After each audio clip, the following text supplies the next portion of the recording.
একটা মেয়েকে অনেক সময় তার বাপের বাড়িও সহ্য করতে পারে না। একটা মেয়েকে অনেক সময় তার ভালোবাসার মানুষটি তার স্বামীও তাকে পছন্দ করে না।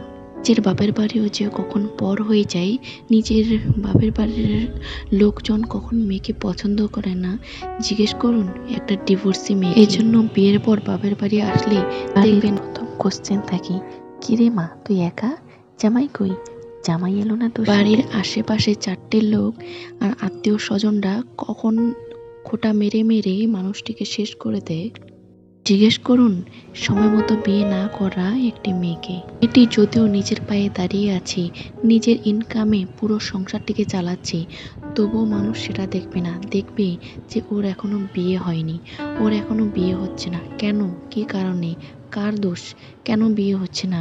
নিশ্চয়ই মেয়েটির কোনো ভুল রয়েছে, নিশ্চয়ই মেয়েটির কোনো খারাপ চরিত্র রয়েছে। এগুলো কোয়েশ্চেন করার মানুষ অনেক পেয়ে যাবেন, কিন্তু মেয়েটির পাশে দাঁড়ানো, মেয়েটির মনে একটু সাহস জোগানো এরকম মানুষ কোথাও পাবেন না। এই জন্য দেখবেন অনেক খোঁটা মারার, অনেক কিছু বলার মানুষ আপনি আশেপাশে প্রচুর পরিমাণে পেয়ে যাবেন, কিন্তু কোনোদিন বিপদের সময় দেখবেন একটিও মানুষ আপনার পাশে নেই, শুধুমাত্র আপনার মা বাবা ছাড়া। এই জন্য মানুষের কথায় কান না দিয়ে নিজের মনের মতন চলুন, নিজের যেটা ইচ্ছা সেটা করুন, স্বাধীনভাবে বাঁচুন। মানুষের কথায় কান দিলে আপনার বেঁচে থাকা মুশকিল হয়ে পড়বে। স্বামী যখন সারাদিন কাজ করে বাড়ি ফেরে, তখন মনের মধ্যে অনেক কথা থাকে তাকে বলার জন্য, অনেক অজুহাত, অনেক আবদার, অনেক কিছু থাকে। তো বাড়ি ফেরার পর আমাদের প্রথম ইচ্ছা করে তাকে কি কি বলবো, আজকে সারাদিন যা হয়েছে তার সব কিছু বলবো, তাকে জানাবো। কিছু অভিমান, রাগ সব আছে জমানো, সেগুলো বলবো। কিন্তু যখন স্বামী কি বাড়ি আসে তখন তাকে বলা হয়, তখন তিনি রেগে যান আর তিনি বলেন, আমার ফ্যামিলিকে নিয়ে তোমার এত প্রবলেম, এত কথা কোথায় থাকে তোমার মনের মধ্যে, এত কথা বলো। কিন্তু সে এটা বোঝে না, সারাদিন কাজ সব কথা সব মানুষকে খুলে বলা যায় না।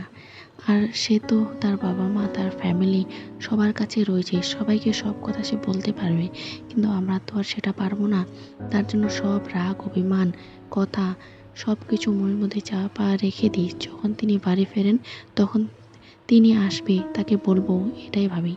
কারণ আর যাই হোক না কেন, নিজের স্বামীকে সব অভিমান প্রবলেমের কথা সব কিছু বলতে ভালো লাগে। তিনি যখন ব্যাপারটি বোঝেন তখন ভালো লাগে, আর যখন বোঝেন না তখন অনেক কষ্ট হয়। কারণ এটা আমরা সবাই জানি যে বৌমা যতদিন চুপ থাকবে ততদিনই সবার কাছে ভালো মিষ্টি।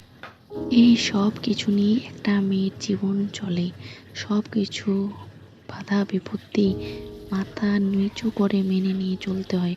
সারাদিন হাসি মুখটাকে বজায় রেখে কাজ করতে হয়, কারণ না হাসলে বলবে যে নিশ্চয়ই কিছু হয়েছে, নিশ্চয়ই নাটক দেখাচ্ছে। কারণ নিজের মেয়ের কিছু হলে সেটা হবে অসুস্থ, আর বৌমার কিছু হলে সেটা হবে নাটক।